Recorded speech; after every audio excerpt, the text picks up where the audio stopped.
Hey, welcome to another episode of GeekOutdoors.com. So if you have ever watched my videos, you've probably seen one of my videos where I talked about this brand new camera, which I'm using right now and I have been using, which is this one right here. This is the Panasonic G85 4K camera. And to be honest with you, I absolutely love everything about it except for one thing, and that is autofocus. Now, this is something that I think for a lot of people, if you're brand new to actual quote-unquote real cameras, you might be actually surprised by. And this is primarily meant for those people because prior to me getting the Panasonic G85, the only other camera that I really used before was my Sony CyberShot.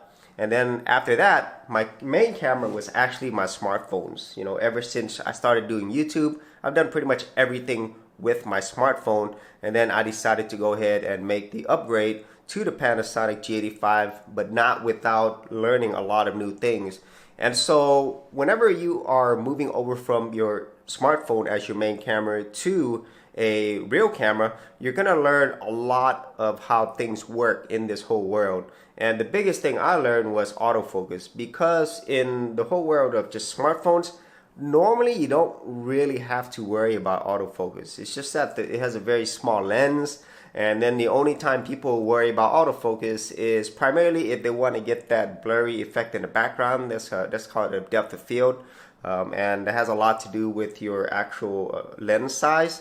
And so, not to get too technical, but the majority of times for smartphone users, they don't really have to worry about that, you know, unless you were doing things where you were primarily want to actually get good autofocus. But I think for most people, you don't have to worry about that.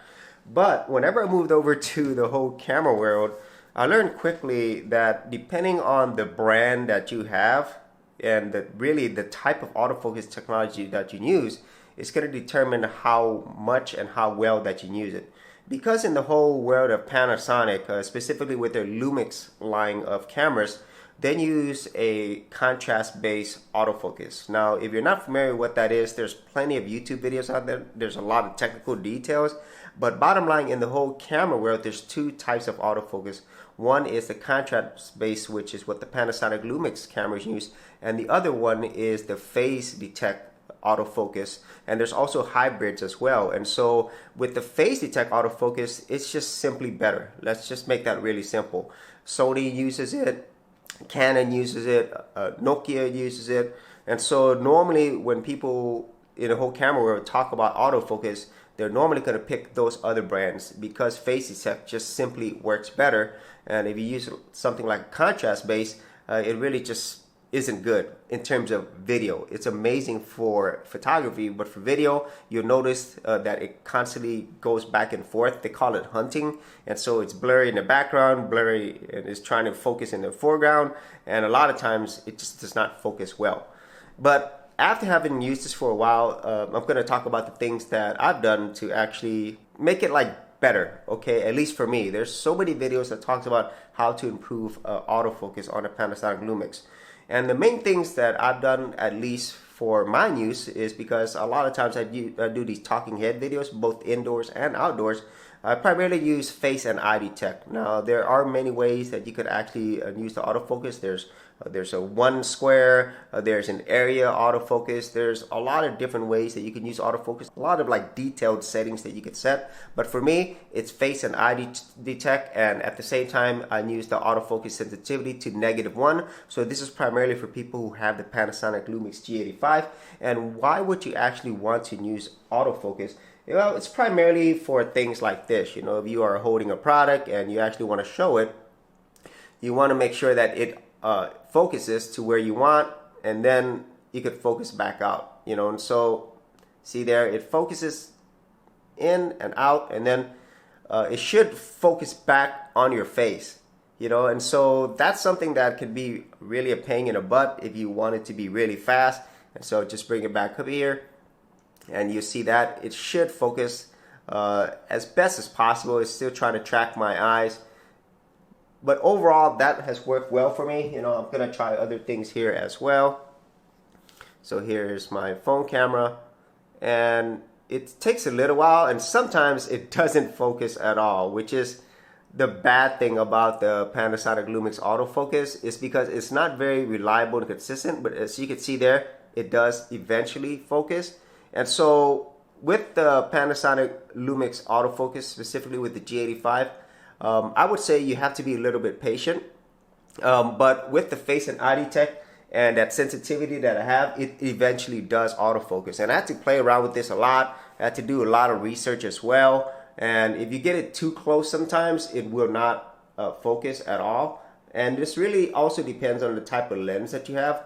But this is actually the kit lens that comes with it. And so I really wanted to show it from a real world general user.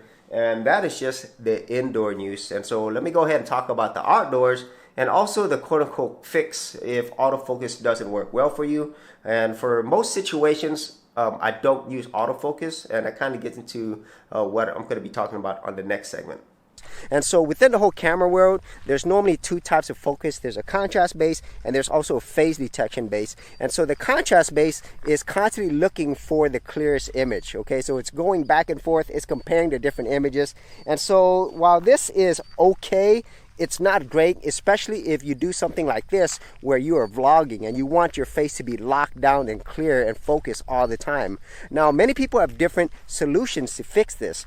Such things as changing the aperture, where you change the depth of field, or the ISO settings, or various autofocus settings, whether it be the face and eye tracking, whether it be the center, or whether it be a 43-point system. You know, all of it is to try to compensate for the autofocus, but in the end, the autofocus is just simply not reliable when you're using this.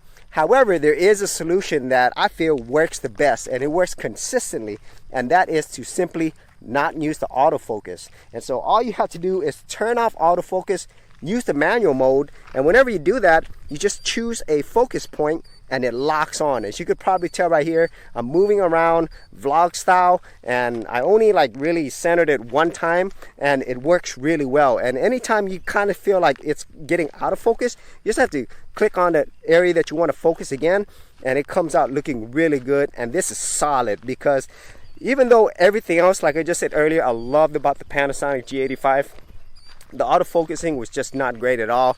I wanted to be able to use the camera till its fullest, and so the only thing that was really preventing that was the whole focusing issue.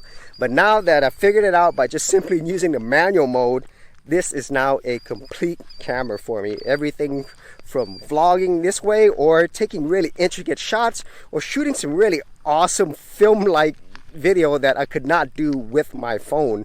And so now that this has actually been fixed, I'm extremely happy with this investment with the Panasonic G85. This is an excellent camera. So if you have actually purchased the Panasonic Lumix G85 and you've had problems with the autofocus, which most people have, all you have to do is just use manual mode whenever you are doing this vlog style of shooting, and that should fix the problem and put you back in focus.